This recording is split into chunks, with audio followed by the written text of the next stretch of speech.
नमस्कार, शाम के 7 बजने को हैं। आप देख रहे हैं आज तक। मैं हूं आपके साथ चित्रा त्रिपाठी। सियासी लड़ाई अब जूते पर आई। जी हां, पश्चिम बंगाल में चुनावी रण जोर पकड़ रहा है। कोलकाता पुलिस ने रोड शो की इजाजत नहीं दी, उसके बावजूद आज बीजेपी ने कोलकाता में रोड शो किया। इस रोड शो में हल्की फुल्की झड़प भी हुई और बीजेपी के नेताओं पर जूता फेंका गया। हालांकि जूता लगा नहीं, मगर जो तस्वीरें सामने आई हैं वो बताने के लिए काफी हैं कि बंगाल में चुनावी समर धारदार होने वाला है। यह रिपोर्ट देखिए।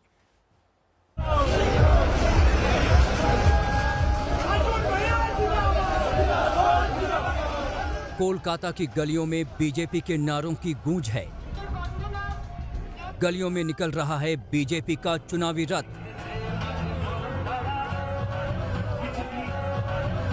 बंगाल को जीतने के लिए लहरा रहे हैं बीजेपी के ध्वज।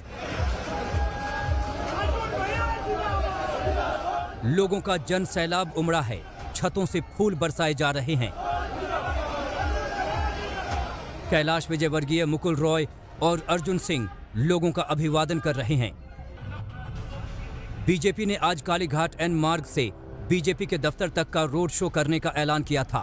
बीजेपी चाहती थी कि टीएमसी छोड़कर आए कोलकाता के पूर्व चेयरमैन सोवन चटर्जी इसी रोड शो के जरिए अपना चुनावी बिगुल फूंके। हालांकि सोवन चटर्जी रोड शो में शामिल नहीं हुए। बीजेपी ने पहले से ही रोड शो का प्लान किया था, मगर कोलकाता पुलिस ने रोड शो की इजाजत नहीं दी थी। बावजूद इसके बीजेपी का चुनावी रथ निकला। कोलकाता में बीजेपी के रोड शो के लिए आज कोलकाता पुलिस ने परमिशन नहीं दिया था, लेकिन फिलहाल आप देख सकते हैं कोलकाता के राजपथ में बीजेपी का रोड शो जारी है। वहां पे आप देख सकते हैं कैलाश विजयवर्गीय है, मुकुल रॉय है और अर्जुन सिंह है। हालांकि आज का रोड शो सोवन चैटर्जी, जो तृणमूल से 1 साल पहले बीजेपी ज्वाइन किए थे, कोलकाता के पूर्व मेयर, उनका एक डेब्यू होना था, उनका पहला पब्लिक प्रोग्राम होना था। लेकिन सोवन चैटर्जी आज नहीं दिख रहे हैं इस रैली में।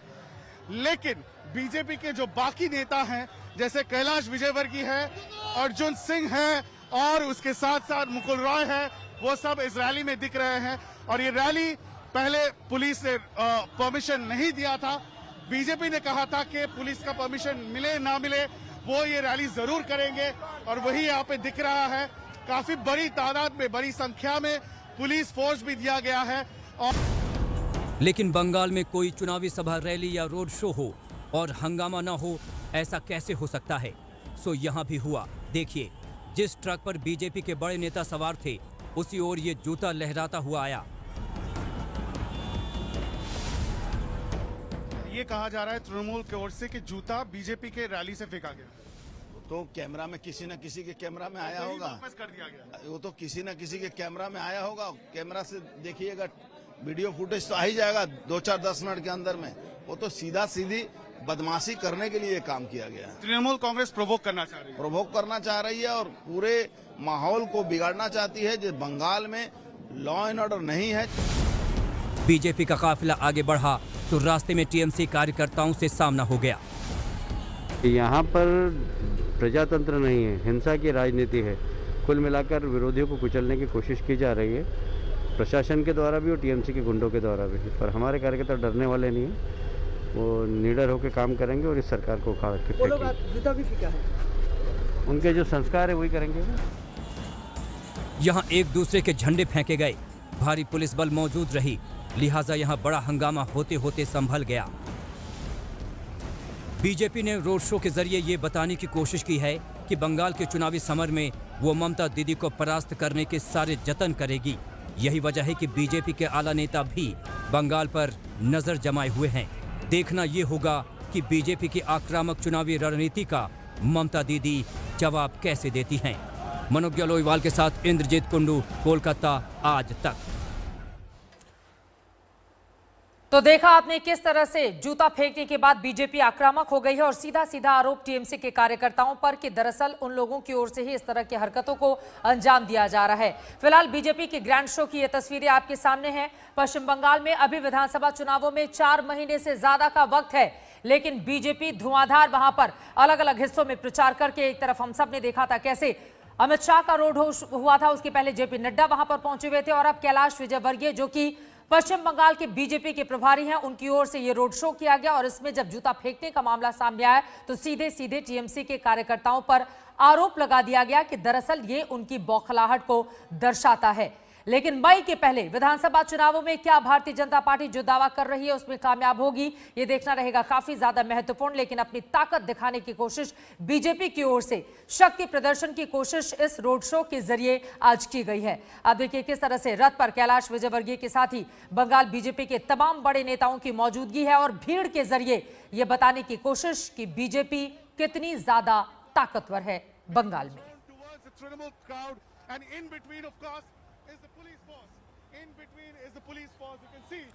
तो इजाजत नहीं मिली, उसके बावजूद रोड शो हुआ। रोड शो में जबरदस्त भीड़ भी दिखी, जिसको लेकर बीजेपी के कार्यकर्ता काफी ज्यादा उत्साहित नजर आए। लेकिन आपको बता दें कि ममता बनर्जी ने निशाना साधा है एक तरफ बीजेपी पर, वहीं दूसरी तरफ किसानों के मसले पर मुख्यमंत्री ममता बनर्जी ने मोदी सरकार पर तीखा निशाना साधा। उन्होंने कहा कि सरकार कृषि कानून वापस ले।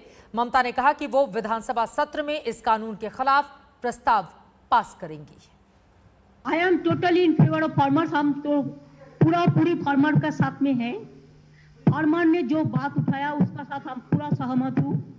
मैंने भी चाहूंगी कि गवर्नमेंट जल्दी से जल्दी ये 3 बिल विड्रॉ करे, देश का हित के लिए, फार्मर्स के हित के लिए, हमारा देश को सब्जी को रक्षा करने के लिए, हमारा किसान को रक्षा करने के लिए, हमारा खेती को रक्षा करने के लिए, और आम जनता को ज्यादा भाव में खरीद करने ना पड़े, इसी के लिए। नहीं तो 3 महीना बाद आप देखेंगे, शीतकाल जब चला जाएगा ना, विंटर सीजन, तो आप देखेंगे आलू प्याज का भाव क्या हो गया है। ये तो फार्मर भी ले आने का पहले गोडाउन बन गया।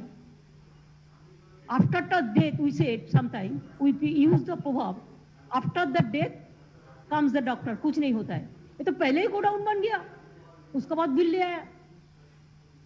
तो इंटेंशन क्या है, दैट इज एब्सोल्युटली क्लियर। इसका पॉलिटिकल इंटेंशन है, इसी के लिए नहीं वापस कर रहा है। देखो, कोई बात पॉल्यूशन करके सोल्यूशन नहीं मिलता है, पॉलिटिकल पॉल्यूशन करके। सोल्यूशन का एक ही रास्ता है, किसान का साथ बैठे और 3 बिल विड्रॉ करें। पॉलिटिकल पॉल्यूशन से सॉल्यूशन नहीं निकलता है। ममता बनर्जी को आप सुन रहे थे किसानों के मुद्दे पर मोदी सरकार को घेरने की कोशिश करती हुई। वहीं ममता के खिलाफ बीजेपी ने जबरदस्त मोर्चा खोल दिया है। टीएमसी के कई बड़े नेता बीजेपी का दामन थाम चुके हैं। एक ऐसे ही कद्दावर नेता है शुभेंदु अधिकारी, जिनसे बातचीत की है आज तक संवाददाता मनोज्ञा लोईवाल ने। पश्चिम बंगाल का पूर्व मिदनापुर जिला दरअसल उसे हमेशा आंदोलन की धरती माना गया है और आंदोलनों के साथ साथ नेता भी ऐसे हैं जिन्होंने हमेशा आवाज उठाई है और आंदोलन ही किया है। ऐसे ही एक कद्दावर नेता हमारे साथ हैं, शुभेंदु अधिकारी। तृणमूल कांग्रेस से अब बीजेपी में आ गए हैं, लेकिन तेवर और कलेवर में इस समय कोई भी परिवर्तन नहीं है। नमस्कार। नमस्कार। क्या हुआ शुभेंदु दा, जो आपका मोह भंग हो गया टीएमसी से और बीजेपी में आ गए, ऐसा क्या हुआ? देखिए, टीएमसी अब पॉलिटिकल पार्टी नहीं है, प्राइवेट लिमिटेड कंपनी बन गया। इसलिए हम लोग जो स्टूडेंट लाइफ से पॉलिटिकल वर्कर के नाते काम कर रहा हूँ, लंबे टाइम से पॉलिटिक्स से जुड़ा हुआ हूँ।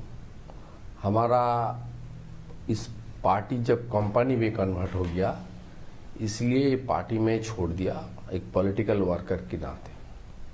दिक्कत किससे थी, ममता बनर्जी से या अभिषेक बनर्जी से? ये दोनों तो मिलावट है। अभिषेक बनर्जी उसकी नेफ्यू को उन्होंने पॉलिटिक्स में लाया। कब लाया? 2011 में पार्टी जब संघर्ष करते हुए नंदीग्राम नेता ये सब होने का बाद, जब कांग्रेस का साथ अलायंस करके, जिस कांग्रेस को टूटा था उसका साथ अलायंस करके, उसका सपोर्ट लेके, और नंदीग्राम नेता से लेकर बहुत मूवमेंट हुआ। उसमें उसका भतीजा का कोई रोल नहीं था। जब 2011 में पार्टी ने पावर में आ गया, तब उन्होंने अपनी भतीजा को 21 जुलाई 2011 पॉलिटिक्स में एंट्री कर दिया।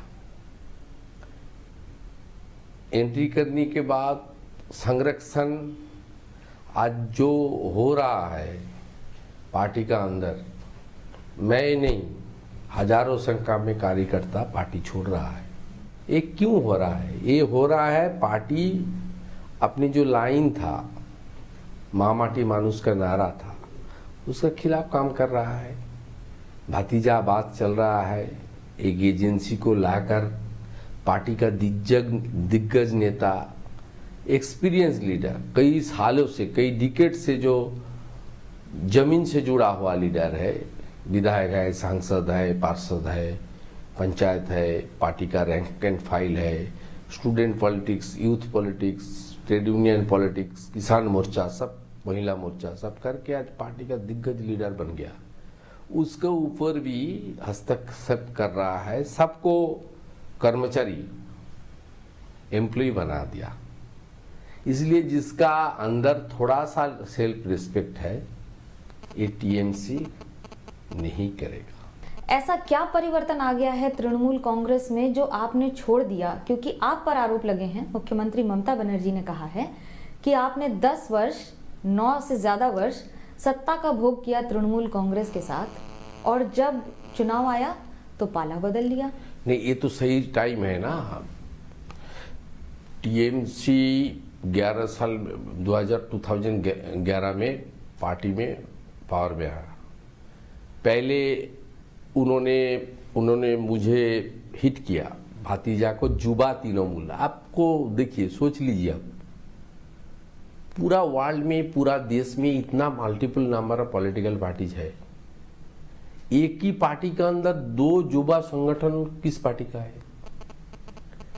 एक पार्टी के स्टूडेंट्स विंग्स होता है, महिला मोर्चा होता है, ट्रेड यूनियन फ्रंट होता है, किसान मोर्चा होता है, SC ST OBC माइनॉरिटीज मोर्चा होता है, यूथ होता है, मेन फ्रंटल ऑर्गेनाइजेशन। ये भतीजा को एस्टैब्लिश करने के लिए जुबा तृणमूल, मैं तृणमूल यूथ कांग्रेस प्रेसिडेंट था, जुबा तृणमूल। बीजेपी नेता शुभेंदु अधिकारी को आप सुन रहे थे। बंगाल में इसी साल चुनाव होने हैं, ममता पर हमला चौतरफा है। आज तक संवाददाता मनोज्ञा ने बात की मुस्लिम धर्मगुरु अब्बास सिद्दीकी से, सुनिए। पश्चिम बंगाल की राजनीति में हर रोज एक नया परिवर्तन आ रहा है। इस बार अब्बास सिद्दीकी मैदान में उतर गए हैं, जो फुरफुरा शरीफ से रहे हैं, लेकिन इस बार चुनावी मैदान में भी उतरेंगे। क्या होगा इसका असर? क्योंकि असउद्दीन ओवैसी के साथ, यानी मीम के साथ हाथ मिलाकर एक नया फ्रंट बनाने की तैयारी है। क्या कहेंगे अब्बास, अब जो तैयारी है आगे, और क्या कदम बढ़ा रही है आपके अगुवाई में, पूरे दल की अगुवाई में सब लोग? देखिए, हम लोग चाहते हैं पश्चिम बंगाल में एक ऐसी हुकूमत है जिससे आम जनता 73 साल से जो लोग पीछे हुए हैं उन लोगों को आगे लेके मुद्सरात में लेके आए। इसीलिए हम चाहते हैं जितना पार्टी है सब एक जगह आके महाजोट गठबंधन बनाने की कोशिश कर रहे हैं। इससे मीम भी आए हैं और बहुत पार्टी भी के साथ बात हुई है। बहुत जल्दी इंशाल्लाह इस ऐलान को हम कर देंगे। काफी मुसलमान वोट का असर रहता है, कितनी सीटों पर क्या असर, और कैसे आप इसे लेंगे अपने साथ? मेरा जो समझ में आया है, मेरा जो जानना है, 90 सीट ऐसा है जिसमें मुसलमान 50 के करीब आसपास में है, और 126 सीट ऐसा है जिसमें मुसलमान मायना रखते हैं। जिसके पास मुसलमान चुनाव में वोट देते हैं वो कैंडिडेट वहाँ से निकालते हैं। क्या करेंगे आप उस पे?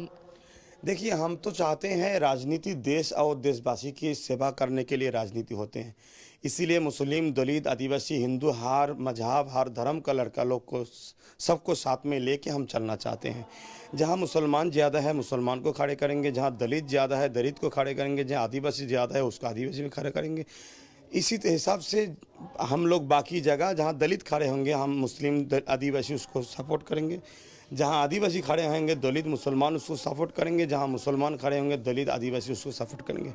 इसी हिसाब से हम लोग दलित आदिवासी मुसलमान हर धर्म की लोग को लेके एक फ्रंट बनाने की, हर पार्टी को लेके फ्रंट बनाने की कोशिश कर रहे हैं। पश्चिम बंगाल में तकरीबन 30% मुसलमान हैं। अब वो किधर जाते हैं चुनावों के दौरान देखना महत्वपूर्ण रहेगा, लेकिन उनको साधने की कोशिश अलग अलग पार्टियों की ओर से। और अब बात कर लेंगे कृषि आंदोलन की। आज 8वीं दौर की बैठक हुई, लेकिन एक और नई तारीख सामने आ गई है। आज की बैठक बेहद अहम मानी जा रही थी, जहां सरकार को उम्मीद थी कि किसान मान जाएंगे, लेकिन ये गतिरोध जारी रहा।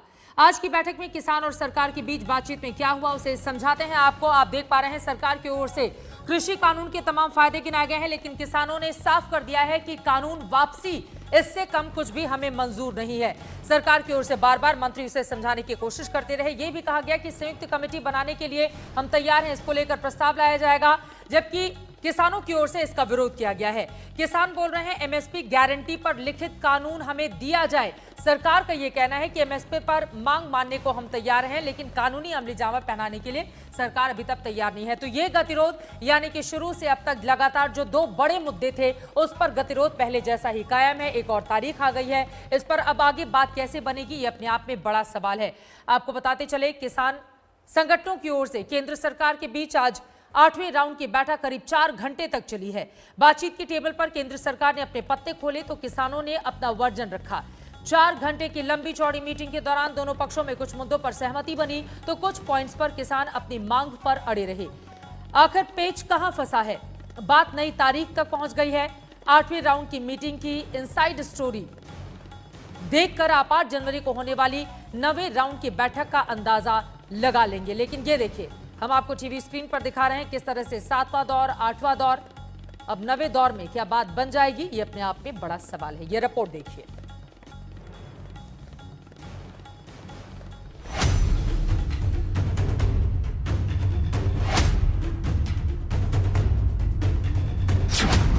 केंद्र और किसानों की सबसे बड़ी मीटिंग, फाइनल राउंड की मीटिंग के अंदर की बात, पास या फेल, समझिए एक एक डिटेल। किसानों के वास्ते क्या क्या है वो रास्ते। 8वें राउंड की बैठक, क्या लिया सबक? मोदी का क्राइसिस मैनेजमेंट कितना कारगर? किसान आंदोलन के 40 दिन की पूरी हिस्ट्री,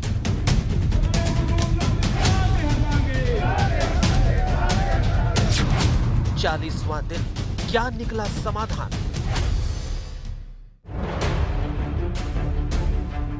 आज पूरे देश की नजरें किसान और केंद्र सरकार के बीच 8वें दौर की मीटिंग पर थी। 40 दिन से चल रहे क्राइसिस के सॉल्यूशन की आस आज की मीटिंग से थी, लेकिन 4 घंटे के मंथन का नतीजा शून्य रहा, यानी गतिरोध खत्म नहीं हुआ। एक बार फिर नई तारीख सामने आई। बातचीत हुई और 3 कानून पर बातचीत हुई।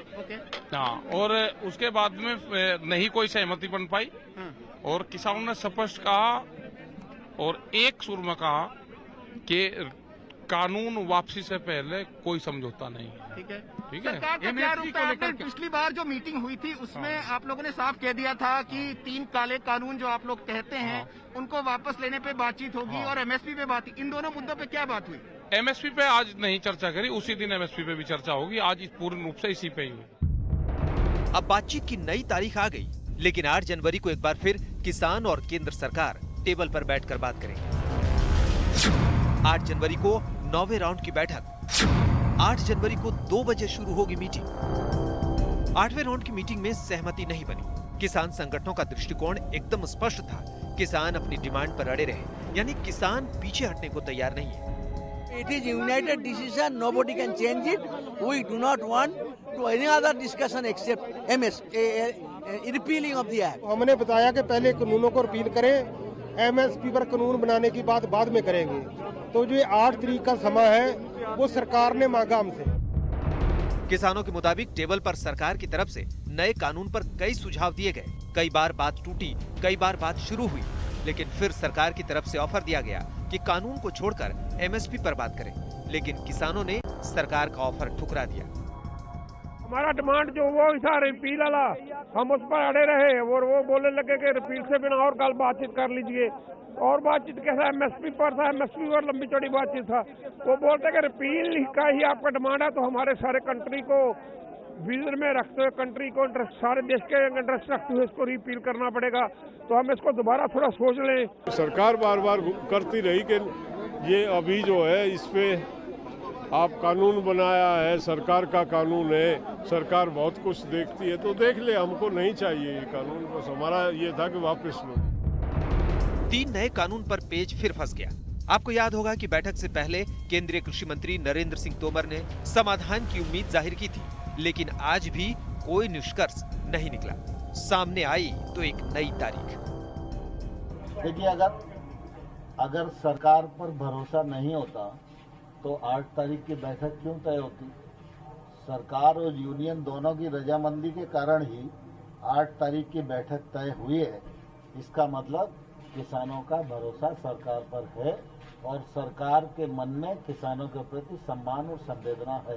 किसान कितने कमिटेड है आपसे फाइनल डिसीजन लेने के लिए? मैं समझता हूँ चर्चा जिस हिसाब से चल रही है उसके आधार पर मैं कह सकता हूँ कि कुल मिला के किसानों की मान्यता ये है कि सरकार इसका रास्ता ढूंढे और हम सब लोगों को आंदोलन समाप्त करने का अवसर दें। अब 4 दिनों तक केंद्र सरकार फिर मंथन करेगी, यानी कृषि सुधार कानून रद्द होगा या फिर केंद्र सरकार संशोधन पर अडिग रहेगी। सवाल ये भी है कि अगर किसानों का रुख साफ है कि तीनों कृषि कानून रद्द किए बिना कोई समाधान नहीं होगा, तो ऐसे में बार बार बातचीत से पहले सरकार अपना रुख साफ क्यों नहीं करती? आज तक ब्यूरो। वैसे आज की मीटिंग से 3 बड़ी बातें सामने आई हैं। पहली ये कि किसान और केंद्र सरकार में संवाद आगे भी जारी रहेगा। दूसरी बड़ी बात यह कि जब तक कृषि सुधार कानून रद्द नहीं होंगे, किसान आंदोलन जारी रखेंगे। और तीसरी सबसे बड़ी और अहम बात यह है कि केंद्र सरकार आंदोलन को पंजाब के किसान बनाम देश के किसान के चश्मे से देख रही है। ना किसान झुकने को तैयार है और ना ही सरकार किसानों की मांग मानने को तैयार है। सरकार और किसानों का यही टकराव तारीख पर तारीख की सबसे बड़ी वजह बना हुआ है। पहली तस्वीर 26 नवंबर 2020 की है, जब हरियाणा और पंजाब के किसानों ने राजधानी दिल्ली की तरफ कूच किया। दूसरी तस्वीर किसान संगठन और केंद्र सरकार के बीच 8वें राउंड की मीटिंग की है, यानी 4 जनवरी 2021 की। इन 2 तारीखों में किसान आंदोलन के शुरुआत और खत्म होने की डेडलाइन का सच मौजूद है। याद करिए इन तस्वीरों को, जहां किसानों की पुलिस से झड़प हुई, किसानों को दिल्ली आने से रोकने की कोशिश हुई। किसान नहीं माने और दिल्ली के बॉर्डर तक पहुंच गए। तब से लेकर अब तक 40 दिन गुजर चुके हैं और गुजरे 40 दिनों में आंदोलन की हर तारीख किसानों की लड़ाई की गवाह बनी। किसान आंदोलन से जुड़ी कुछ बड़ी बातों को समझिए। अब तक 40 दिन हो चुके हैं। अब तक 50 से ज्यादा मौतें हुई। अब तक 8 राउंड की बैठक हुई। अब तक हजारों करोड़ का नुकसान हुआ। 26 नवंबर से शुरू हुआ किसान आंदोलन 8वें राउंड की बैठक तक कैसे पहुंचा, किन मुद्दों की वजह से पहुंचा, पूरी टाइमलाइन देखी। केंद्र सरकार ने कृषि सुधार कानून को ऐतिहासिक बताया। किसानों ने 3 नए कानून को काला कानून करार दिया। विरोध में केंद्र सरकार ने कानून में संशोधन की बात मानी। किसान संगठन तीनों कानूनों को रद्द करने पर अड़े रहे। केंद्र सरकार ने एमएसपी पर लिखित आश्वासन देने की बात कही। किसानों ने एमएसपी पर कानून बनाने की मांग रखी। आपको ये समझना होगा कि 40 दिन गुजर गए, लेकिन किसान दिल्ली बॉर्डर पर डटे रहे।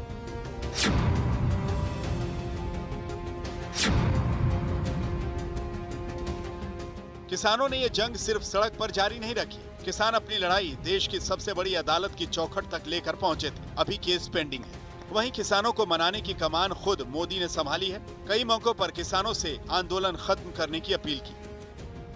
जब आपकी उन्नति होगी तो पूरे राष्ट्र की उन्नति तय है।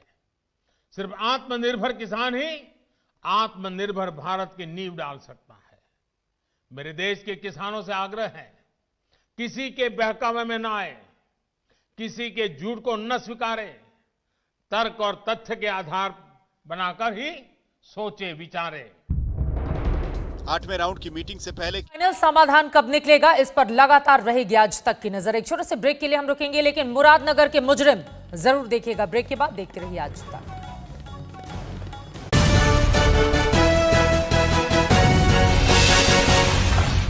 नमस्कार, मैं हूं अंजना ओम कश्यप। हमें उम्मीद है ये वीडियो आपको पसंद आया होगा। लेटेस्ट खबरों के लिए यूं ही देखते रहिए आज तक, और इस वीडियो के पसंद आने पर लाइक, शेयर एंड सब्सक्राइब करना ना भूलें।